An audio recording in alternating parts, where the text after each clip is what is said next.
साधु की बेटी। बहुत समय पहले की बात है। एक साधु अपनी पत्नी के साथ नदी के तट पर रहता था। उन दोनों की कोई संतान नहीं थी। उनकी बड़ी इच्छा थी कि कम से कम एक संतान उनके यहाँ ज़रूर हो। एक दिन साधु जब तपस्या में लीन था, तभी एक चील ने अपने पंजे में फंसे एक चूहिया उसके ऊपर गिरा दी।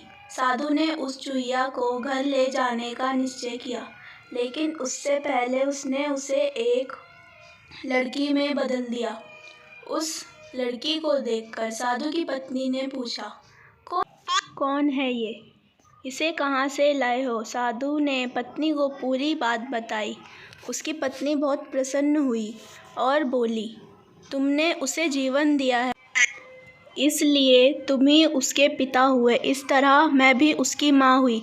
हमारे यहाँ कोई संतान नहीं थी, इसलिए भगवान ने इसे हमारे पास भेजा है।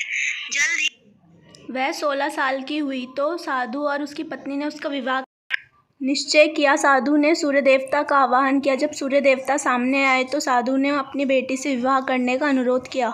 हालांकि लड़की को यह विचार अच्छा नहीं लगा। उसने कह दिया, क्षमा कीजिए, लेकिन मैं सूर्य देवता से विवाह नहीं कर सकती क्योंकि वह बहुत गर्म है। निराश साधु ने सूर्य देवता से कहा कि अब वही लड़की के लिए कोई सुयोग वर सुझाएं। सूर्य देवता ने कहा, बादलों के देवता से आपकी लड़की की जोड़ी सही बैठेगी क्योंकि वह धूप से उसकी रक्षा कर सकते हैं। साधु ने अब बादल देवता से उसकी लड़की से विवाह करने का अनुरोध किया। इस बार लड़की ने विवाह से इनकार कर दिया। बोली, मैं काले व्यक्ति से विवाह नहीं करूंगी। इसके अलावा बादलों की गरज से मुझे डर भी लगता है। साधु फिर से उदास हो गया। उसने बादल देवता से अनुरोध किया कि वह कोई सुयोग वर सुझाएं। देवता ने कहा, पवन देवता के साथ इनकी जोड़ी अच्छी रहेगी क्योंकि वह आसानी से मुझे उड़ा सकते हैं। साधु ने अब पवन देवता से विवाह का अनुरोध किया। इस बार लड़की ने विवाह से इनकार कर दिया और बोली, मैं अस्थिर व्यक्ति से विवाह नहीं कर सकती। वह हर समय यहाँ वहाँ उड़ता रहेगा। साधु काफ़ी परेशान हो गया। साधु ने पवन देवता से ही कोई सुयोग वर सुझाने को कहा। पवन देव ने जवाब दिया, पर्वतों के राजा बहुत मजबूत स्थिर हैं। वह बहती हुई हवा को आसानी से रोक सकते हैं। उनसे आपकी लड़की की जोड़ी सही बैठेगी।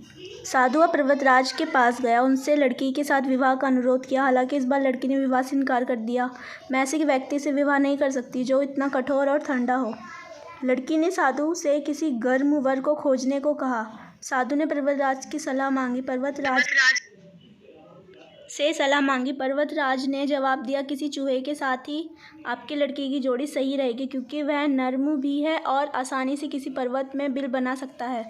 इस बार लड़की को वर पसंद आ गया। साधु काफ़ी हैरान हुआ और बोला, भाग्य का खेल कितना निराला है। तुम मेरे पास एक चूहिया के रूप में आई थी और मैंने तुम्हें ही लड़की का रूप दिया था। चूहिया के रूप में जन्म लेने का कारण तुम्हारे भाग्य में चूहे से विवाह करना लिखा था और वही हुआ। भाग्य में जो लिखा हुआ है वही होता है। साधु ने फिर प्रार्थना शुरू कर दी और लड़की को दोबारा चूहिया बना दिया।